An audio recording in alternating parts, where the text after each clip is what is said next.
Hi ಎಲ್ರಿಗೂ ನಮಸ್ಕಾರಗಳು. S A healthy cook ಚಾನಲ್ಗೆ ಎಲ್ಲರಿಗೂ ಕೂಡ ಸ್ವಾಗತ. ಇವತ್ತಿನ ನಮ್ಮ ಸ್ಪೆಷಲ್ ವಿಡಿಯೋ ಬಂದು ನುಗ್ಗೆ ಬೇಳೆ ಹಾಗೂ ಮಂಗಳೂರು ಸೌತೆಕಾಯಿ ಆಲೂಗಡ್ಡೆ ಇದೆಲ್ಲ ಸೇರಿಸಿ ಒಂದು ಸೂಪರಾಗಿರುವ ಸಾರು. ಇದು ನಮ್ಮ ಬಿಸಿ ಅನ್ನ ಜೊತೆಗೆ ಹಪ್ಪಳ ಉಪ್ಪಿನಕಾಯಿ ಎಲ್ಲ ಇದ್ದರೆ ಒಂದು ಸೂಪರಾಗಿರುವ ಸಾರು. ಇದು ನಮ್ಮ ಕಾಸರಗೋಡು ಭಾಗದಲ್ಲಿ ಬಹಳ ಒಂದು ವಿಶೇಷವಾದ ಸಾರು. ಇದು ಎಲ್ಲರೂ ಇಷ್ಟಪಡುವಂತಹ ಸಾರು.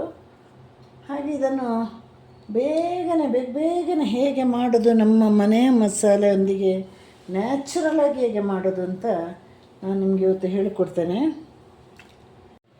ನಾನು ಆಗಲೇ ಹೇಳಿದಾಗೆ ಇದೊಂದು ಕಾಸರಗೋಡು ಭಾಗದ ಸಾರು. ಇದು ಮಂಗಳೂರಲ್ಲಿ ಮಾಡ್ತಾರೆ. ಮಂಗಳೂರು ಕಾಸರಗೋಡು ಅಂದರೆ ಒಂದು ಬಾರ್ಡ್ರ್ ಅಲ್ವ, ಅದು ಚೂರು ವ್ಯತ್ಯಾಸಗಳಿರುತ್ತೆ ಅಲ್ಲಿ ಮಾಡೋ ಅಡುಗೆ, ನಮ್ಮ ಊರ ಕಡೆ ಮಾಡೋ ಅಡುಗೆ. ಇಲ್ಲಿ ನಾನು ನೋಡಿ 5 ನುಗ್ಗೆಕಾಯಿ ಸ್ವಲ್ಪ ಜಾಸ್ತಿ ಬೇಕು. ಹಾಗೆ 2 ಬಟಾಟೆ ತಗೊಂಡಿದ್ದೇನೆ ಅಥವಾ ಆಲೂಗಡ್ಡೆ, ಒಂದು 50 ಗ್ರಾಮಷ್ಟು ತೊಗರಿಬೇಳೆ, ಒಂದು ಸೌತೆಕಾಯಿ ಅಂದರೆ ಸ್ವಲ್ಪ ದೊಡ್ಡದು ಅಲ್ಲ, ಮೀಡಿಯಮ್ಗಿಂತ ದೊಡ್ಡದು. ಈ ಸೌತೆಕಾಯಿ ಅರ್ಧ ಭಾಗ ತಗೊಂಡಿದ್ದೇನೆ. ಇದೆಲ್ಲವನ್ನು ಇವಾಗ ತೊಳೆದಿಟ್ಟು ರೆಡಿ ಮಾಡಿದ್ದೇನೆ. ಇನ್ನು ಇದಕ್ಕೆ ಮಸಾಲೆ ಯಾವುದೆಲ್ಲ ಹಾಕೋದು ಅಂತ ನಾನು ಹೇಳ್ಕೊಡ್ತೇನೆ. ಮೊದಲು ನಾವು ತೊಗರಿ ಬೇಳೆನ ಬೇಯಿಸ್ಕೊಂಡು ಬರಬೇಕು. ಈಗ 3 ವಿಸಿಲಿಗೆ ನಮ್ಮ ತೊಗರಿ ಬೇಳೆ ಬೆಂದಿದೆ. ಇದನ್ನು ಒಂದೇ ಒಂದು ವಿಸಿಲ್ ಹಾಕಿ ರುಚಿಗೆ ತಕ್ಕ ಉಪ್ಪು ಹಾಕಿ ಬೇಯಿಸಬೇಕು, ಬೇಳೆ ಜೊತೆನೇ ಹಾಕಿ.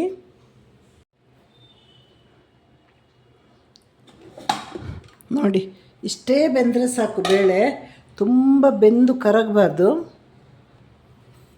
ಬೇಳೆ ಬೆಂದಿರಬೇಕು, ಆದರೆ ಬೇಳೆಯಾಗಿಯೇ ಇರಬೇಕು. ನೋಡಿ, ಹೀಗಿದ್ರೇ ನಮ್ಮ ಸಾರು ಸೂಪರ್ ಆಗೋದು. ಈಗ ಒಂದೊಂದೇ ತರಕಾರಿಯನ್ನು ನಾವು ಹಾಕುವ, ಒಂದೇ ವಿಶಿಲ್ ಸಾಕು. ಹಾಗೆ ನುಗ್ಗೆಕಾಯಿ ಹಾಕಿದಾಯಿತು. ಈಗ ಸೌತೆಕಾಯಿ, ಆಮೇಲೆ ಆಲೂಗಡ್ಡೆ, ಬಟಾಟೆ. ಈಗ ಉಪ್ಪನ್ನು ಸೇರಿಸುವ, ಮತ್ತೆ ಸ್ವಲ್ಪ ನೀರು ಹಾಕಬೇಕು ಬೇಯಿಸುವಾಗ.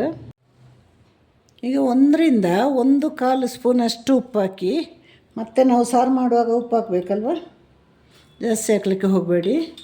ಹಾಗೆ ನೀರನ್ನು ಕೂಡ ಸೇರಿಸಿ ಒಂದು ವಿಶಿಲ್ ಬರಬೇಕಲ್ವ.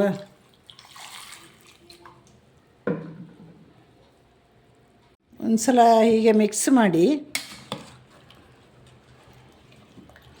ಬೇಳೆ ಅಡಿಯಲ್ಲಿರುವಾಗ ತಳ ಹಿಡಿಬಾರ್ದಲ್ವ. ಅಲ್ಯೂಮಿನಿಯಮ್ ಇದರಲ್ಲಿ ಅಥವಾ ಇಂಡಲಿ ಮೇಲೆ ತಳ ಹಿಡಿಯಲ್ಲ, ಸ್ಟೀಲ್ ಆದರೆ ಹಿಡಿದೈತೆ.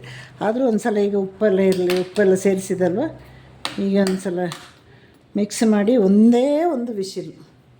ಯಾಕೆಂದರೆ ನುಗ್ಗೆ ಜಾಸ್ತಿ ಇದಾಗಬಾರ್ದು, ಒಡೆದೋಗ್ಬಾರ್ದು. ಅದ್ರ ಕೆಲವೊಂದು ಸಲ ಒಂದು ವಿಶಿಲಿಗೆ ಕೂಡ ನುಗ್ಗೆ ಒಡೆದು ಹೋಗುತ್ತೆ, ಏನು ಮಾಡಲಿಕ್ಕಾಗೋದಿಲ್ಲ.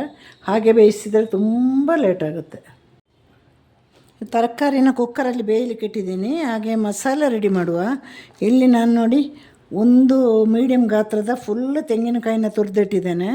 ಎಳೆ ತೆಂಗಿನಕಾಯಿ. ನಮ್ಮ ತರಕಾರಿ ಎಲ್ಲ ಮಾಡುವಾಗ ಅಥವಾ ಧಾನ್ಯ ಎಲ್ಲ ಮಾಡುವಾಗ ಎಳೆ ತೆಂಗಿನಕಾಯಿ ನಾವು ಬಳಸಬೇಕು. ಈ ನಾನ್ ವೆಜ್ ಎಲ್ಲ ಮಾಡುವಾಗ ತೆಂಗಿನಕಾಯಿ ಸ್ವಲ್ಪ ಬಲ್ತಿರಬೇಕು, ಎಳೆದು ಚೆನ್ನಾಗಿರೋದಿಲ್ಲ. ತರಕಾರಿಗೆ ತೆಂಗಿನಕಾಯಿ ಚೆನ್ನಾಗಿರುತ್ತೆ. ಎಳೆ ಸಿಕ್ಕಿಲ್ಲ ಅಂದರೆ ಬಲ್ತಿದ್ರಲ್ಲಿ ಮಾಡ್ತೀವಿ, ಅದರ ಟೇಸ್ಟ್ ಎಳೆದು. ಹಾಗೆ 2 ಖಾರ ಕಮ್ಮಿ ಇರುವ ಬ್ಯಾಡಗಿ ಮೆಣಸು, ಮತ್ತು ಒಂದು 10 ಗುಂಟೂರು. ಅಂದರೆ ನಾವು ತುಂಬ ಖಾರ ಕಮ್ಮಿ ಇದು ಗುಂಟೂರು.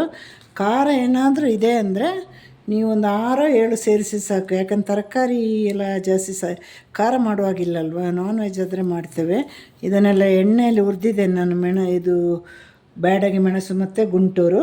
ತೆಂಗಿನ ತುರಿಯನ್ನೆಲ್ಲ ಎಣ್ಣೆಯಲ್ಲಿ ಹುರಿಲಿಕ್ಕಿಲ್ಲ. ಹಾಗೆ 1 ಸ್ಪೂನಷ್ಟು ಧನಿಯಾ ಬೀಜ.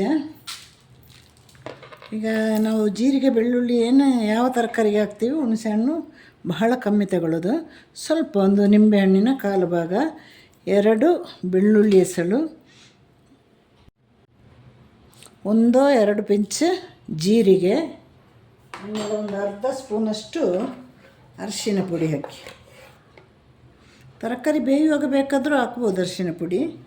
ಇವಾಗ ಇದನ್ನು ಸಣ್ಣ ಚಿರೋಟಿ ರವೆ ಸೈಜಲ್ಲಿ ಸಣ್ಣ ಒಂದು ತರಿಯಾಗಿ ಕಡೆದುಕೊಂಡು ಬರಬೇಕು. ತುಂಬ ನೈಸಾದರೆ ಚೆನ್ನಾಗಿರೋದಿಲ್ಲ, ಒಂದು ಸಣ್ಣ ತರಿ.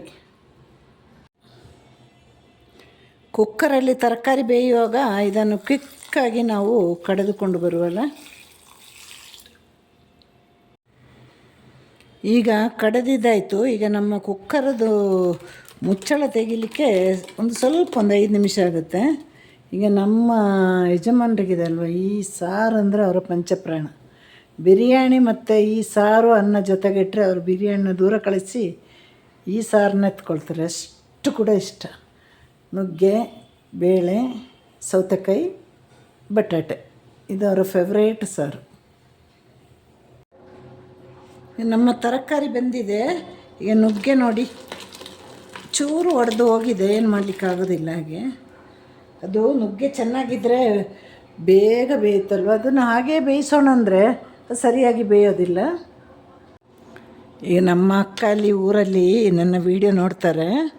ಹಾಗೆ ಅವಳು ನೋಡಿದರೆ ಈ ಪಾತ್ರೆ ಎತ್ಕೊಂಡು ಓಡಿ ಹೋಗ್ತಾ ಇದ್ಲೇನೋ, ಯಾಕಂದರೆ ಅವಳಿಗೆ ನುಗ್ಗೆ ಈ ಥರ ಸಾರು ಅಂದರೆ ಅವಳಿಗೆ ಆಗೋದೇ ಇಲ್ಲ.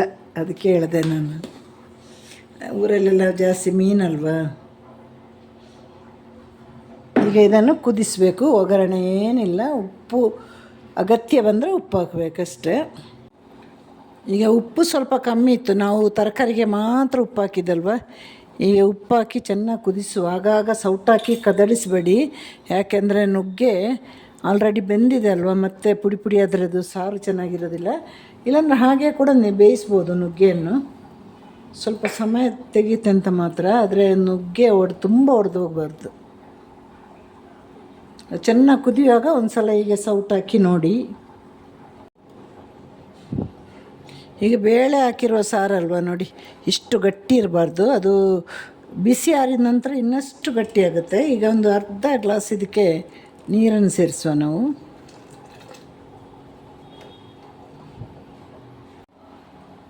ಅದಕ್ಕೆ ಮುಚ್ಚಿಟ್ಟು ಕುದಿಸಿದರೆ ಫುಲ್ ಎಲ್ಲ ಕಡೆ ಸರಿಯಾಗಿ ಕುದಿಯುತ್ತೆ. ಹಾಗೆ ನಮ್ಮ ಸಾರೀಗ ಪೂರ್ತಿ ರೆಡಿ ಆಯಿತು, ಪೂರ್ತಿ ಕುದೀತು. ಈಗ ಸ್ಟವನ್ನು ಆಫ್ ಮಾಡ್ಬೋದು.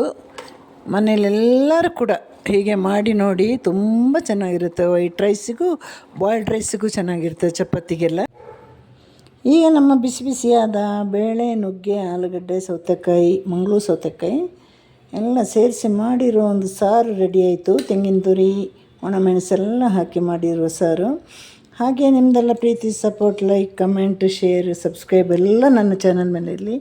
ನಿಮ್ಮ ಒಂದು ಪ್ರೋತ್ಸಾಹ ಸಹಕಾರ ಇದ್ದರೆ ಮತ್ತಷ್ಟು ಒಳ್ಳೆಯ ವಿಡಿಯೋಂದಿಗೆ ನಾನು ಬರ್ತೀನಿ. ಎಲ್ರಿಗೂ ಕೂಡ ಟಾಟಾ ಬಾಯ್, ಟೇಕ್ ಕೇರ್. ಹಾಗೆ ಇವತ್ತಿನ ದಿನ ಎಲ್ಲ ಚೆನ್ನಾಗಿರಲಿ ನಿಮಗೆ. Tata once again.